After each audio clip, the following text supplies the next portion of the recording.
Assalamualaikum warahmatullahi wabarakatuh.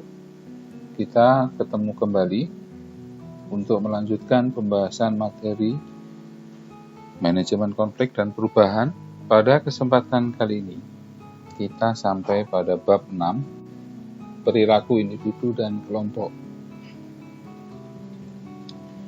Sikap. Apa itu sikap? Terdapat kaitan yang erat antara sikap dan perilaku manusia.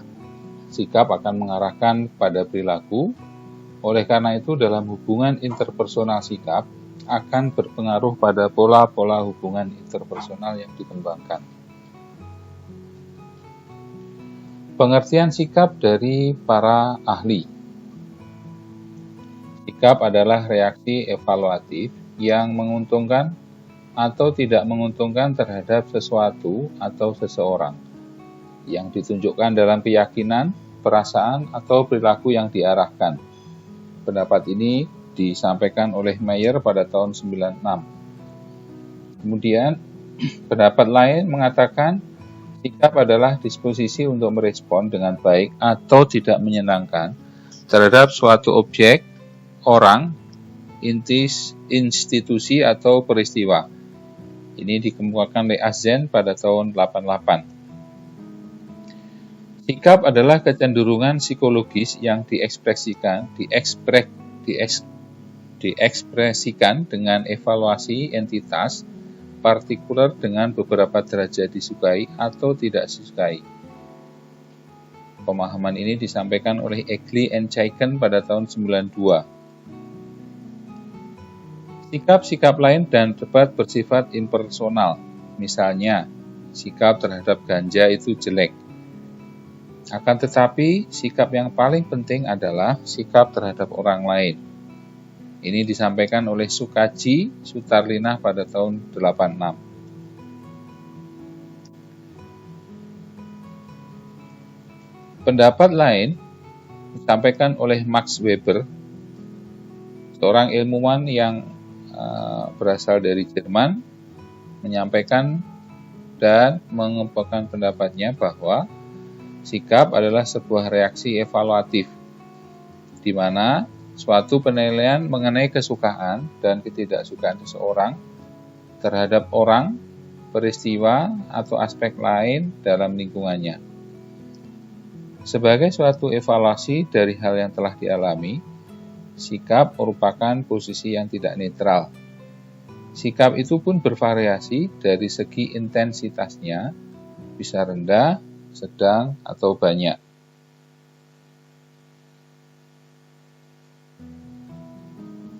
Sikap berkembang dari pengalaman dan menuntun perilaku di masa yang akan datang. Bagaimana proses terjadinya sikap? Mengenai proses terjadinya, menurut Sarwono S. pada tahun 99, sebagian besar pakar berpendapat bahwa sikap dapat timbul tanpa ada pengalaman sebelumnya. Misalnya, orang yang sejak bayi tidak suka sayur, tidak suka makanan pedas, tidak suka ikan, dan sebagainya. Perbedaan sikap dan sifat termuat dalam buku Sarwono S. tahun 97 seperti berikut ini. Sikap atau attitude itu seperti hal yang bersifat laten. Sedangkan sifat sendiri atau trait itu sesuatu yang tidak tampak dari luar. Sikap itu mengarahkan kepada perilaku, dan sifat mengarahkan juga pada perilaku. Sikap terdapat unsur penilaian terhadap objek sikap tersebut. Sedangkan sifat tidak selalu menilai, cenderung konsisten pada berbagai situasi, tidak tergantung penilaian sesaat. Sikap lebih bias berubah atau menyesuaikan, sementara sifat menolak perubahan. Model-model yang menjelaskan sikap. Model satu dimensi atau one dimension model adalah sebuah model yang merupakan model yang paling sederhana dalam menjelaskan sikap secara langsung. Dalam arti suka atau tidak suka terhadap objek tertentu. Sikap di sini amat jelas, positif atau negatif. Model 3 komponen atau 3 komponen model. Model ini menjelaskan sikap dalam jangkauan yang lebih luas berdasarkan pengalaman psikologi. Di sini dijelaskan sikap menyangkut 3 dimensi, yaitu pengalaman kognitif seperti kepercayaan, pengalaman efektif emosi, dan perilaku, pilihan dan tindakan. Contoh berikut menjelaskan 3 aspek tersebut. Ketiga domain ini saling terkait erat sehingga timbul teori bahwa jika kita dapat mengetahui kognisi dan perasaan seseorang terhadap suatu objek tertentu, kita akan tahu kecenderungan perilakunya. Ini disampaikan Sarwono pada tahun 97. Jadi sikap dapat meramalkan perilaku. Namun, dalam banyak kasus kita menemukan bahwa sikap tidak selalu sesuai dengan perilakunya. Pembentukan sikap. Idealnya, sikap dibentuk dari pengalaman seseorang yang akan berfungsi sebagai penuntun perilakunya di masa yang akan datang.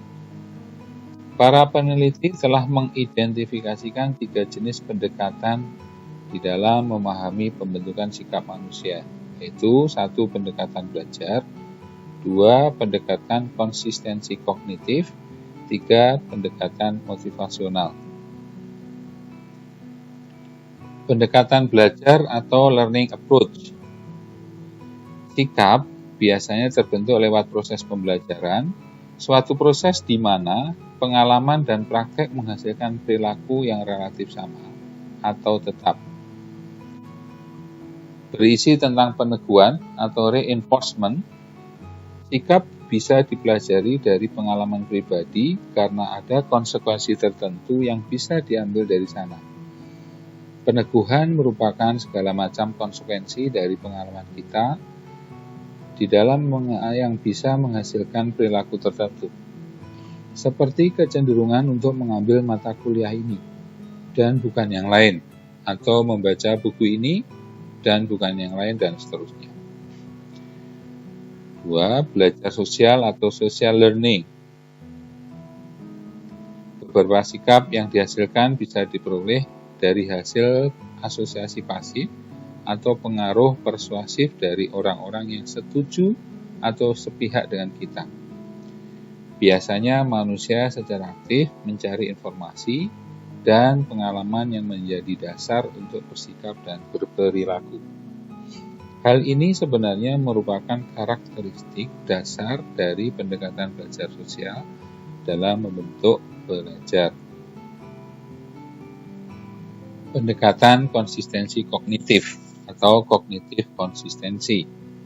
Sebagaimana dijelaskan dalam buku Sarwono S. pada tahun 91, teori-teori konsistensi kognitif berpangkal pada sebuah proposi umum, yaitu bahwa kognisi berupa pengetahuan kesadaran yang tidak sesuai dengan kognisi-kognisi lain menimbulkan keadaan psikologi yang tidak menyenangkan, dan keadaan ini mendorong orang untuk bertingkah laku agar tercapai konsistensi antara kognisi-kognisi tersebut, hal mana akan menimbulkan rasa senang. 3. Pendekatan motivasional. Menurut Weber, pendekatan motivasional disebut juga pendekatan intensif, mengasumsikan bahwa individu menilai untung rugi dalam membuat respon tertentu, termasuk memelihara dan mengekspresikan sikap tertentu. Keterkaitan sikap dan perilaku.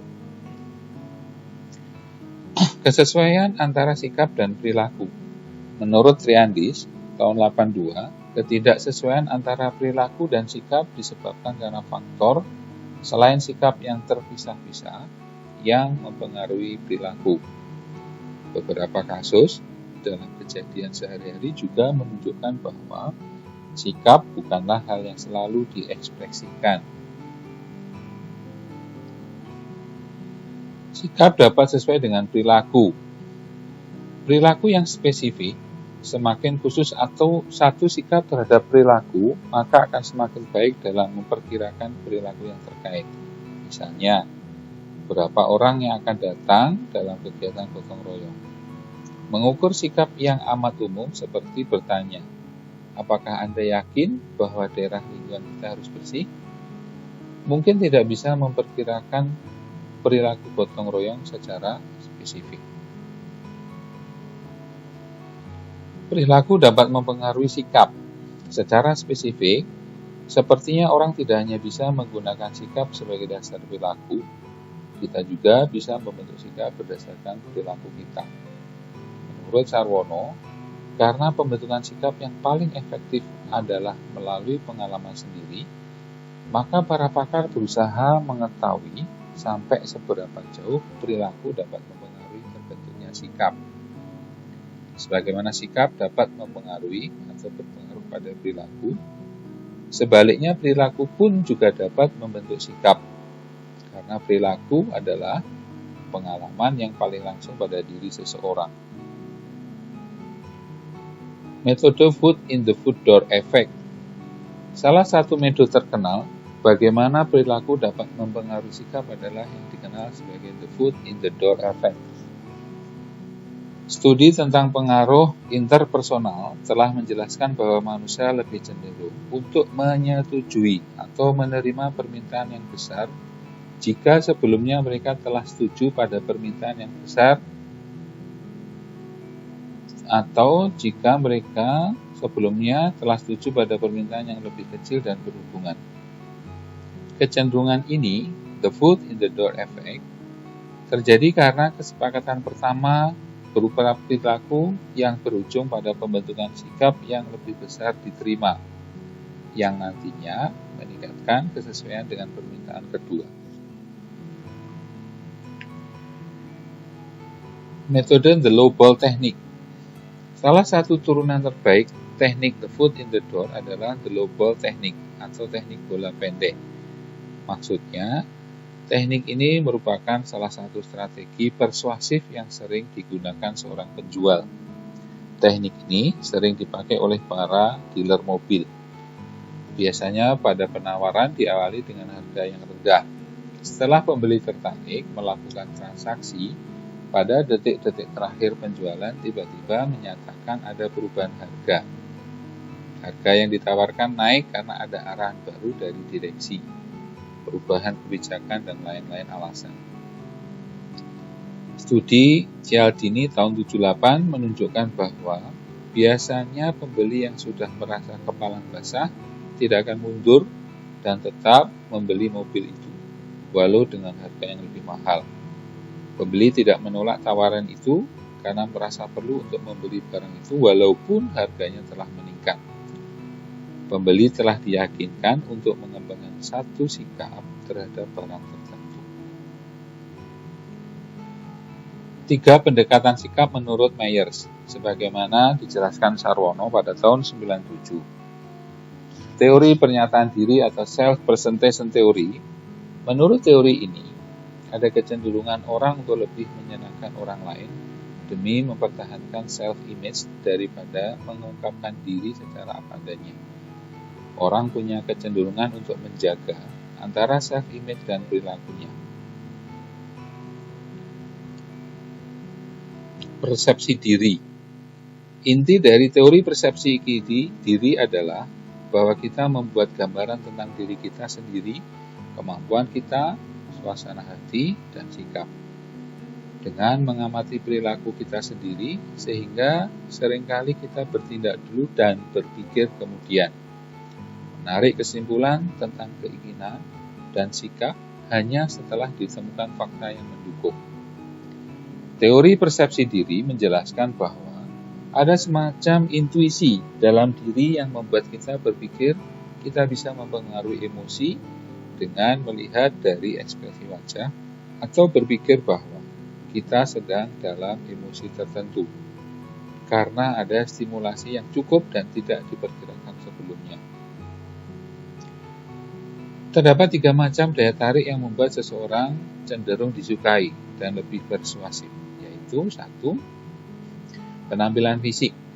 Orang yang berpenampilan baik atau enak dipandang lebih bisa mempersuasi orang dibanding dengan komunikator yang berpenampilan biasa. 2. Power atau kekuasaan. Komunikator yang terlihat memiliki kekuasaan lebih persuasif dibanding sumber yang tidak dikenal. 3. Kesamaan dengan penerima pesan. Komunikator yang membangun kesamaan dengan menerima pesan, misalnya dengan mengatakan, "Saya sama dengan Anda semua," maka rekomendasinya atas suatu hal dapat lebih persuasif. Karena menerima pesan menemukan ada kesamaan dengan pembicara. A. Proses yang mempengaruhi sikap. 1. Message density atau kerapatan pesan. Ketika dikirim berbagai macam pesan persuasif yang mempromosikan beragam produk, pilihan konsumen atas suatu merek favorit atau brand loyalities tidak bisa ditumbuhkan melalui pesan yang singkat dan pasif, apalagi berada di tengah persaingan antar produk. Repetisi atau pengulangan.